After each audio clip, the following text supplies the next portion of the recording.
안녕하십니까. 9월 8일 화요일 오후 1시를 넘기는 시간입니다.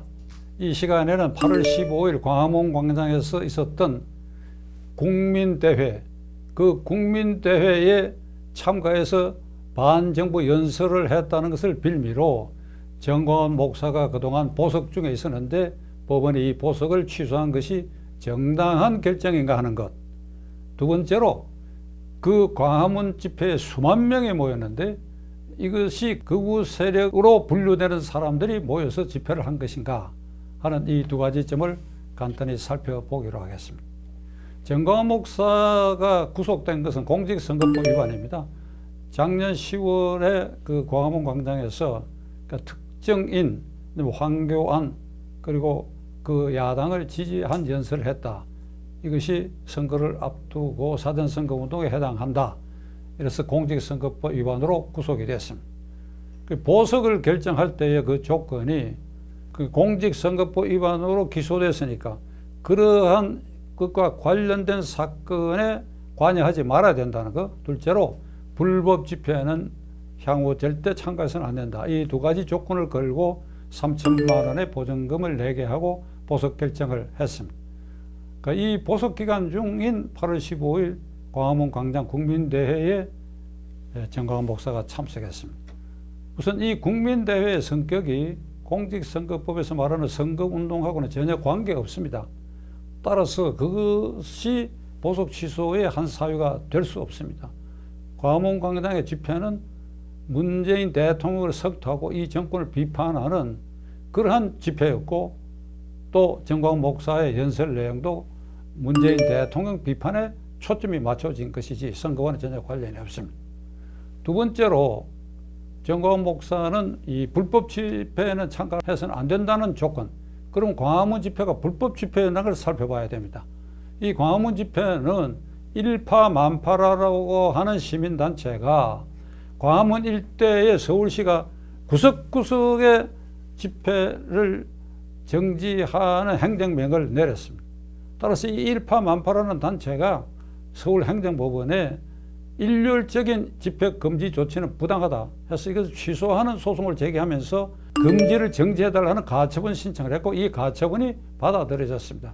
받아들여진 이유는 이게 포괄적으로 모든 지역을 국민의 언론 자유를 그리고 집회의 자유를 금지하는 것은 부당하다는 이유로 허가를 했습니다. 일파만파가 주최하는 그 집회에 정광훈 목사가 참석했기 때문에 그게 불법 집회도 아닙니다. 저도 그 집회에 참가했습니다. 따라서 정광훈 목사의 보석 취소 두 가지 조건은 이와 같이 그 취소의 요건에 충족되지 않기 때문에 법원의 이번 결정은 대단히 잘못된 결정이다. 여기에 대한 항고 절차를 아마 밟으리라고 저는 생각합니다. 문재인 정권은 8월 15일 광화문 집회, 그건 불법 집회고 사실상 정광훈 목사가 주도했다. 주도하지 않았지요. 불법 집회도 아니지요. 이 가짜 뉴스입니다. 그것을 쳐들고 그래야 이 광화문 집회가 2차 코로나 확산의 진원지 역할을 했다. 도저히 용납할 수 없다. 8.15 이후에 코로나가 확산됐다고 한다면 그것은 7월 말 휴가철을 맞이해서 그동안의 사회적 거리 두기를 완화하고 그리고 곳곳에 식당, 극장 등의 쿠폰을 발행해가지고 휴가를 장려했습니다. 그게 7월 말입니다. 이 코로나가 확진되기 위해서는 의심 증상이 있는 상황에 접촉했을 때 예를 들면 의심 확진자와 가까이서 15분 이상 접촉했다든지 하더라도 그 증상이 확진되려고 그러면 5일 내지 7일, 약 일주일 내외의 시간이 필요합니다. 그러니까 8월 15일 광화문 광장이 진원지라고 추정하려고 그러면 8월 15일 이후 5일 내지 7일이 지난 그러니까 20일이나 22일 이후에 광화문에 참석했던 사람을 조사를 했을 때 광화문에서 옮겨진 거 아니냐라고 의심은 할 수 있지만은 그러나 이미 7월 말부터 사회적 거리두기를 완화했고 그 제주도에서 부산 해운대에서 수만 명, 수십만 명이 연일 모이고 한 이런 상황이 계속됐습니다. 심지어는 8월 17일을 임시 공휴일까지 지정해가지고 그래야 여행도 하고 식당도 가고 극장도 가고 사회적 거리두기를 완화한 사실 여러분 기억하실 것입니다.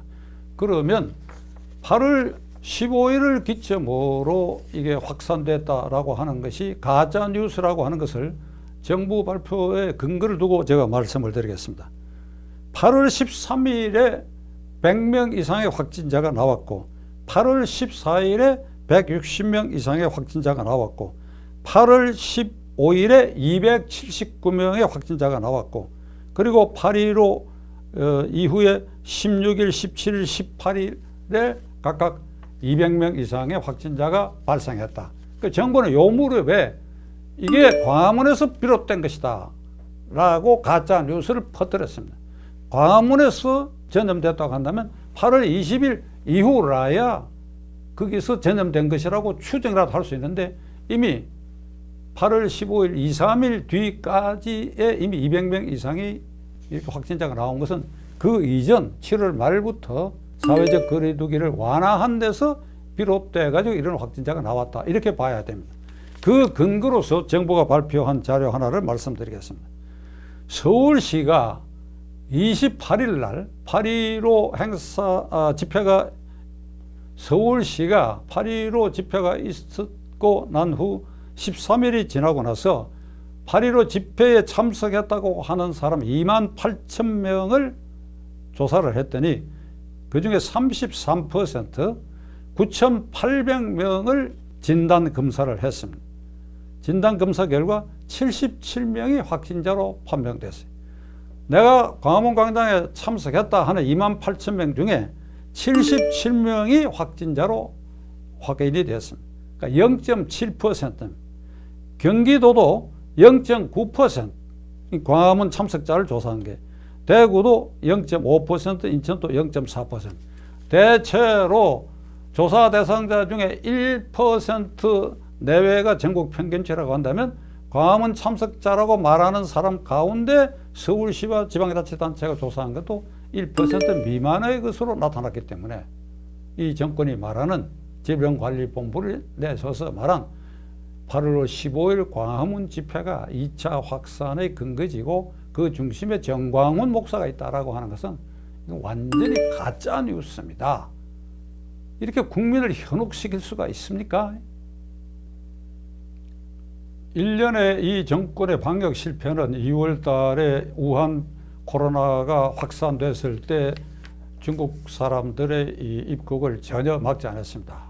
의학단체가 10여 차례 걸쳐서 이걸 막아야 된다고 하는 걸 문재인 대통령 외면하고 오히려 시진핑 주석과 통화하면서 중국의 어려움이 우리의 어려움이라 이런 말까지 하면서 이걸 풀어놨죠.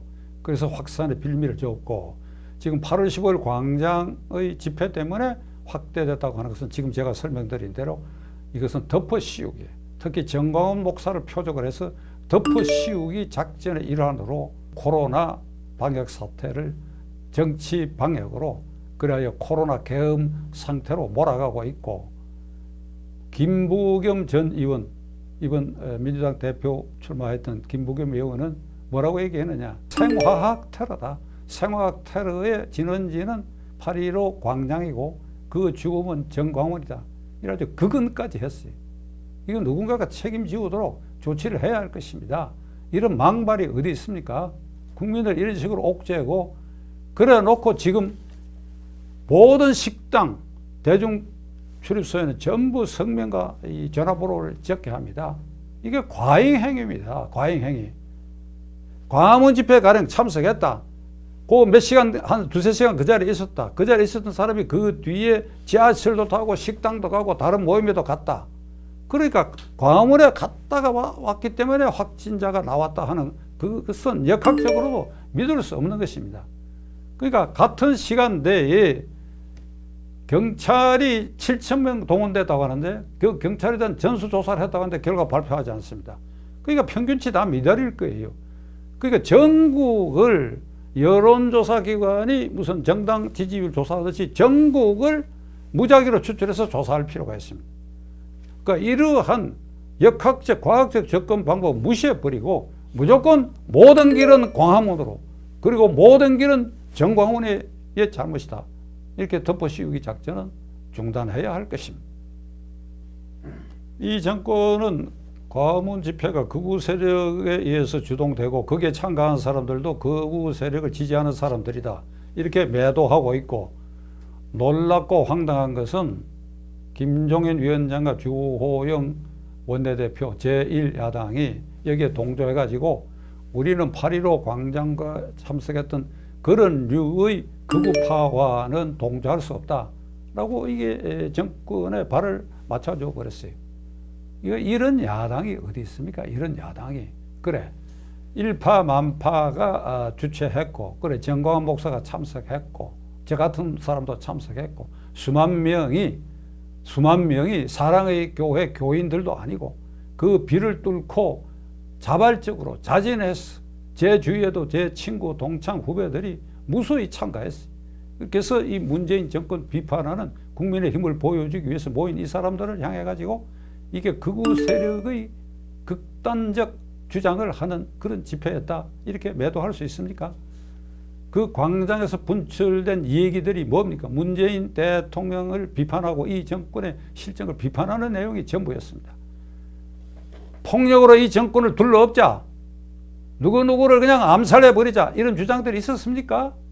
그리고 태극기를 들기만 하면 극우 세력입니까? 나이든 네가 태극기를 들고 배낭에 태극기를 꽂고 나타나면 저건 극우 세력이다. 어떻게 그렇게 매도할 수 있습니까? 지금 이 대목은 나는 김종인 위원장과 주호영 대표에게 하는 말입니다. 그래, 태극기를 들면 이게 극우 세력이고, 그래요 무슨 국민의힘 당하고는 동화할 수 없는 이게 불령선인 취급하듯이 그렇게 할 수 있는 것입니까? 그 태극기 든 사람들 주장을 들어봤습니까? 그대들이 당연히 해야 할 주장을, 그대들이 몸을 사리고 어제도 오늘도 뭐 목이만한 소리로 뭐 추미애에 대해서 무슨 사건을 특임이 조사하거나 그냥 사퇴하는 것이 답이다. 이게 야당 지도부가 할 소리입니까? 송곳처럼 꽂아야지요. 문재인 대통령에게 화살을 맞춰야지요. 그리고 그런 사람들이 태극기 든 사람들을, 그게 극우 세력이라고. 제가 그날 단상에서 볼 때에 태극기 든 사람의 숫자는 별로 많지 않아요. 보통 사람들이 모인 것입니다. 그러니까 이런 사람들을 향해 가지고 제1야당이 이 정권 실세들과 똑같은 말을 한다. 정신 차리세요. 정신 차리세요.